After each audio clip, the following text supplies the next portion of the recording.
Hi, my love. Hi, guys. Welcome back to my channel. We're just gonna talk about some sports and do another wig review. This is gonna be a 2-for-1. It's a oldie but goodie. Everybody has reviewed this, so I'm basically coming on here to just talk about the color scheme and how it fits or doesn't fit with my skin tone and my undertones. It's the Wig-Solana. I reviewed this already once. I think it was way back in January or possibly February. Cap instructions, all gonna be the same. Everything's gonna be the same with the wig in terms of what I reviewed it the first time. It's just different colors. So,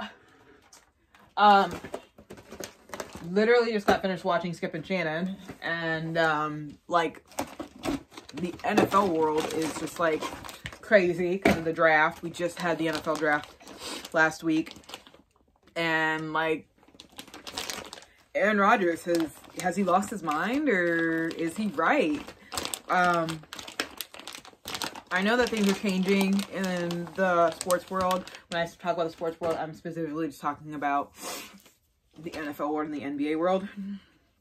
But the powers at B, whether that be social media or whether that be just other players coming together and forming their own agencies to help their own make it after they get out of the league.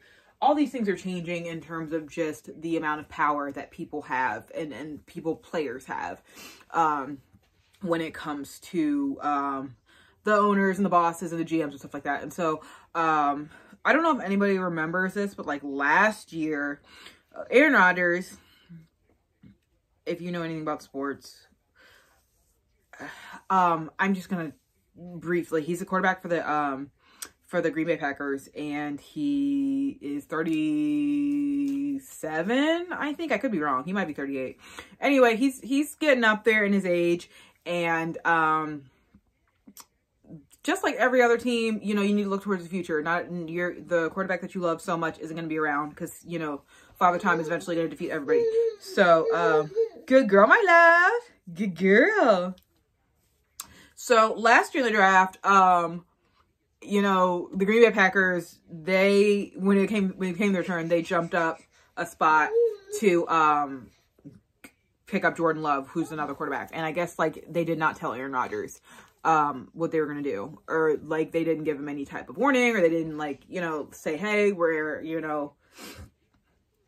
shopping for a quarterback. So not only did they, like, a quarterback didn't even fall into their lap. The Green Bay Packers literally took their spot and jumped up to go get a quarterback. His name's Jordan Love. So he didn't really play last year, but it obviously pissed off Aaron Rodgers. It really, really did. Oh my goodness, look at this color. This is Solana. This is, again, like I said, I've already reviewed it. And this is Burgundy Wine. So they didn't tell Aaron Rodgers that they were going to pick a quarterback, and it basically was a slap in Aaron Rodgers' face. He's basically been everything that has allowed the Green Bay Packers to even be able to compete in the last, like, I'd say decently in the last 4 or 5 years. He's been the Green Bay Packers. And so, okay, so the Green Bay Packers didn't feel like they needed to, like, give Aaron Rodgers any type of warning, any type of anything. So this year, fast forward to the draft, Aaron Rodgers came out like the day after the draft and said that he wants to leave Green Bay. He said he's done. He said he's over it. And it's just a wrap. He's not trying to be there anymore. He doesn't feel like he's getting any help. He feels like they're basically just either waiting on the Green Bay GM, the Green Bay owner. They're waiting on Aaron either to get hurt or to retire. And it came out today that he's saying that, like, he wants the GM gone. He said he's done. He's over it. And I at 38 years old or 37 years old, however old Aaron Rodgers is, I kind of just want to talk about, hi, my love. Hi, my sweet girl. You're my love. I kind of just want to talk about, like, you know, this new age that we're in with sports. Like, everybody knows that's interested in sports that Tom Brady is no longer playing for Bill Belichick and the New England Patriots. He moved down to Tampa, Florida, and he got his Super Bowl there. And 10 years ago, like, this was not happening. You weren't having players play as long and then be able to, like, dictate, you know, their futures. And, you know, I give props to people who are bucking the system and challenging the status quo, because these men are putting their bodies on the line. And, you know, nothing against Bill Belichick and what he did to what he did to Tom Brady, but I understand the NBA and the NFL is a business, but the lack of respect that you show your quarterback, who has obviously, I think it was proven this year that, like, Bill Belichick needed Tom Brady more than Tom Brady needed Bill Belichick.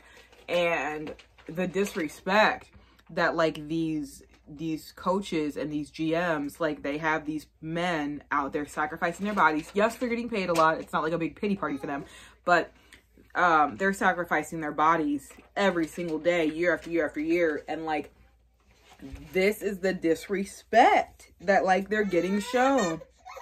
Hi. Do mommy look pretty? Okay, hold on one second. Here.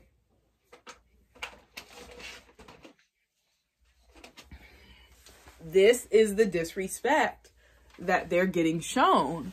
It's like, you know, again, Aaron Rodgers is probably one of the only people on on the Green Bay Packers that has really done anything in terms of just making them relevant. I don't have to say there are other players that don't do their part, but, like, he is the superstar.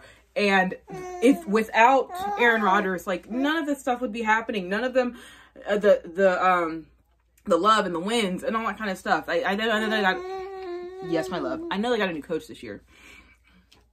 Matt LaFleur, and he's been great, but I think it runs off of, you know, Aaron Rodgers, and he's just sick of it. He's over it. He said, screw it. Like, GM's got to go or I'm going.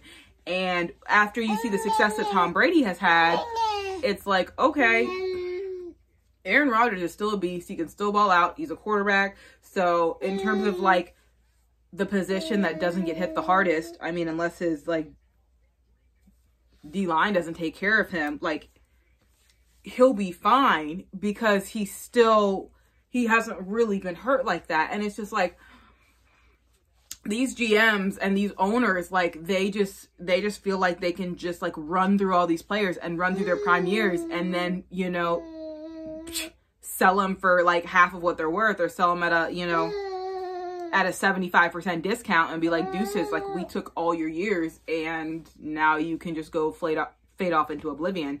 And it's, you know, it shows, like, the times are changing, and players have control, which I appreciate.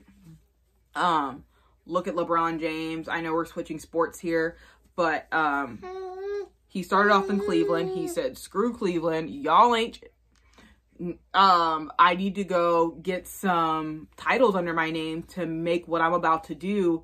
Let me have the clout and the ability to be able to do it. So he said deuces to Cleveland, took his ass down to South Beach, got a couple championships, and then went back to, yes, my love, that went back to Cleveland and was able to orchestrate all of these moves, because he said, instead of wasting all my years, like, I know I'm the best. I know I can, at this level in my career, at my age, without my injuries, I can demand whatever I want and get whatever I want.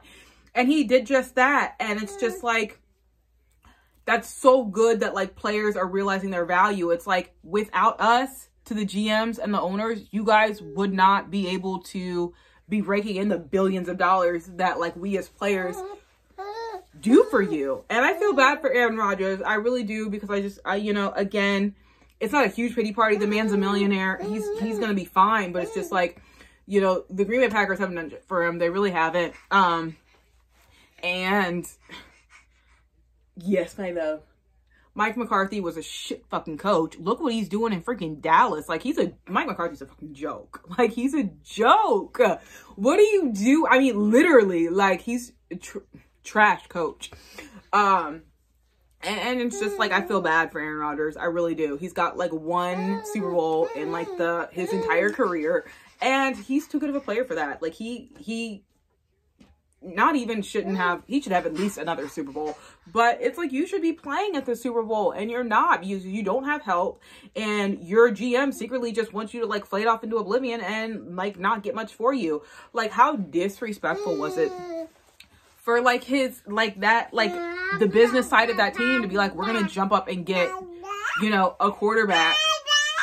We're gonna jump to get a quarterback. Like, we're not even gonna wait. We're gonna jump to get a quarterback. And, you know, like, how much of a neon sign do you need to be able to be like, hello, we don't want you anymore? And it's just like, geez, like, okay, fine. You blew your neon sign last year. Day after the draft, a week after the draft, I'm letting you guys know I don't want to be here anymore.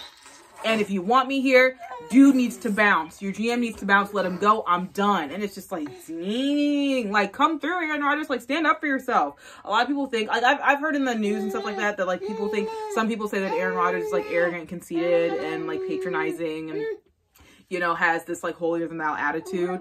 But it's like, geez, like, all this stuff is coming out where it's just like, we're seeing that's happening with him. Like, he's not getting his due, and he understands that he's probably got like 2 or 3 or 4 years left of like the tail end of his prime. I'm not saying he couldn't play in forever, but to be able to demand like to make news like this, to where it's like, it stands, because hello, people still notice you as like one of the greats. I think Shannon said the other day, he was like, give me 5 quarterbacks that you would take over Aaron Rodgers, and like, you can't right now. He's in the top.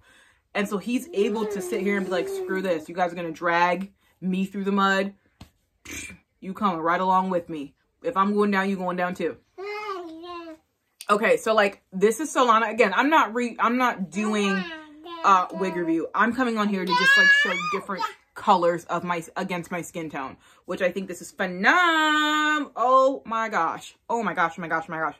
You want to talk about a gorgeous freaking color. Like, this is Burgundy Wine, and it's just like, I literally feel like I'm just gonna order like this exact wig like once a month and just like stock up on it and have like, I don't know, like 6 or 7 wigs in this exact same color, because this curl pattern is bomb. This length is amazing. The density feels beautiful. It's a 13x6, so you can part it anywhere you want. It's gorge. I really have nothing bad to say about this. It's everything. If you are my skin color or my skin tone or darker, this is what it looks against somebody like me. Like I said, this wig has already been reviewed. I'm not really coming on here to do a review. I'm trying to show off different colors. I know that spring and summer are right around the corner, and my undertones are warming up. They're responding differently to different colors now that, you know, it's not winter anymore.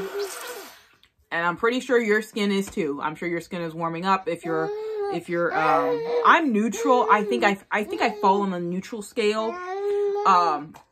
Where in the wintertime I can do cooler colors because of my cool tone, and then as the weather warms up, I can go into warmer colors. So I think I'm a very neutral type of I have neutral undertones. But sensational. I don't have any words. Like, 5 out of 5 stars. Truly, this is a gorgeous color. Whoever made this color, whoever came up with the concoction of this color, like, you're the real MVP.